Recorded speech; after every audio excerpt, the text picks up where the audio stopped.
బాగా వస్తుందండి. ఆ పాకం పట్టిన తర్వాత తీసేద్దాం. ఇది కొంచెం చూడండి, ఇట్లా బబుల్స్ బబుల్స్ వస్తున్నాయి కదా, అలానే మొత్తం కూడా గట్టి పడుతుందండి. ఇలా లిక్విడ్ లిక్విడ్ గా కాకుండా కొంచెం గట్టి పడుతుంది.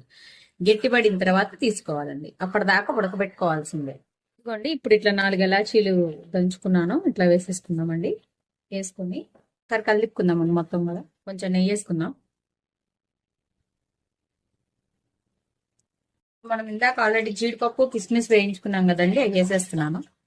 మీరు దించే ముందు కావాలంటే ఒకవేళ మీరు టేస్ట్ స్వీట్నెస్ చూసుకోండి ఒకసారి. మీరు పంచదార ఇంకా పట్టిద్ది టేస్ట్ అనేది అనుకుంటే ఇంకా పంచదార వేసుకోవచ్చండి. ఎందుకంటే మీ ఎవరు కొంతమంది ఎక్కువ తింటారు, కొంతమంది తక్కువ తింటారు కదండి స్వీట్ అనేది. అందుకని దాన్ని బట్టి వేసుకోండి అండి.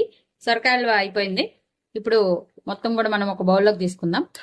అంతే అండి, సొరకాయ హల్వా రెడీ అయిపోయింది.